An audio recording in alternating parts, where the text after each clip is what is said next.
बहुत सुंदर विचार है ये। Continue the struggle, keep feeding the good side. देखिए इस जगत में हर व्यक्ति, आप में से भी और हर व्यक्ति, स्पेशली कलयुग में तो है ही, हर व्यक्ति के हृदय में दो प्रकार के व्यक्ति हैं, एक असुर और एक असुर। आसुरिक प्रवृत्ति क्या है कि माया की तरफ हम जाने का प्रयास करते हैं, माया की तरफ इंक्लिनेशन रहता है कि माया की चीज़ों को स्वीकार करना चाहता है। और सुर यानी देवता की प्रकृति क्या है, वो भगवान की तरफ जाना चाहता है, भगवान की तरफ उन्मुख होना चाहता है। तो आप देख सकते हैं कि जो व्यक्ति बिल्कुल भोग में पड़ा हुआ है, निपट कर्मी, तो उसको कोई संघर्ष इस प्रकार का नहीं अनुभव होता है। वो भोग में पड़ा रहता है, सोचता है वो सुखी है। भागवत कहती है इस बात को। और जो महाभागवत हैं वह भी सुखी हैं, क्योंकि उनको अब माया की तरफ आकर्षण होता ही नहीं। तो बीच में संघर्ष किन लोगों का होता है, जो ना पूरी तरह से महाभागवत हैं और ना पूरी भोगी हैं। हम सभी लोग इसी में आ जाते हैं बीच में।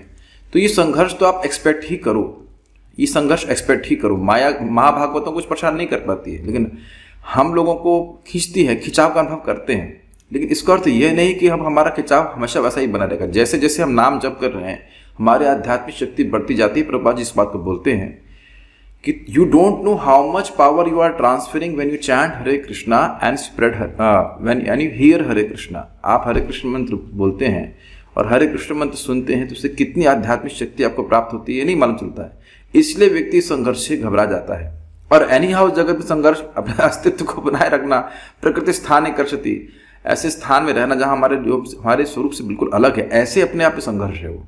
तो क्यों ना आध्यात्मिक संघर्ष किया जाए। अभी बड़ा इंटरेस्टिंग है, आप अपनी माला को देखेंगे तो आप माला जाप कैसे करते हो। देखो ऐसे ऐसे ऐसे ऐसे अपनी तरफ खींच रहे कि नहीं, कृष्ण को अपनी तरफ खींचने का प्रयास। कृष्ण हम कृष्ण जाना चाहते हैं, ऐसा नहीं कि हम इसको ऐसे ऐसे कर रहे हैं। तो वाकई हम लोग खींच रहे हैं अपनी तरफ। और इस पर एक भक्त ने बहुत सुंदर बात बताई, कहा देखो आप डंबल करते हो, मान लो कि डंबल करे तो वहाँ भी एक रेजिस्टेंस है। जितनी बार ऐसा कर रहा है उतना वह स्ट्रांग होता चला है, उसके जो मसल्स है वो स्ट्रांग होती चली जा रही है। लेकिन एक बात और भी देखनी होगी कि यहाँ पे हम लोग अकेले नहीं खींच रहे हैं, माया से हम लोग लड़ नहीं सकते हैं, लेकिन हम हरि नाम की शरण ले रहे हैं। बस यही हमारा है सिस्टम है।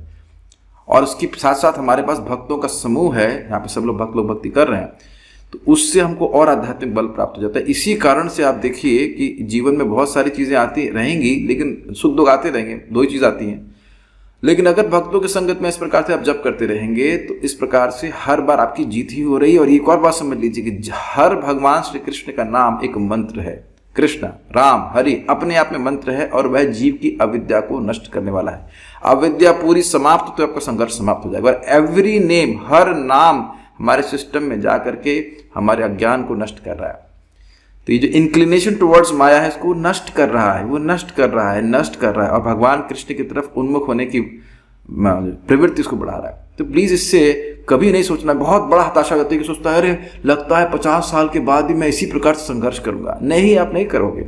अगर गंभीरता से हम उच्चारण करते रहे नाम तो निश्चित रूप से हमारा संघर्ष समाप्त हो जाएगा। जब तक संघर्ष समाप्त नहीं होता है लगे रहिए, और जब संघर्ष समाप्त हो जाएगा तब तो आप लगे ही रहेंगे, है कि नहीं। Why 16? Why not 16,000? That is the day we are waiting for. Hare Krishna. So let us chant Hare Krishna nicely. भक्तों की संगति में एक और अच्छी चीज़ रहती है, हम संघर्ष कर रहे हैं तो अरे तो ये भी तो नहीं छोड़ रहा है, हम ये भी तो नहीं छोड़ रहे हैं। इस प्रकार से देखा देखी करके व्यक्ति लगा रहता है। जैसे वैष्णो देवी में जाता है तो संघर्ष होता है ऊपर चढ़ने में, लेकिन अब बगल वाले भी तो हल्ला करके चलते जय माता दी, तो कोई उत्साह में रहते तो उनको देख के हम भी संघर्ष करने के लिए ऊपर चढ़ने के लिए उत्साहित रहते हैं। आखिर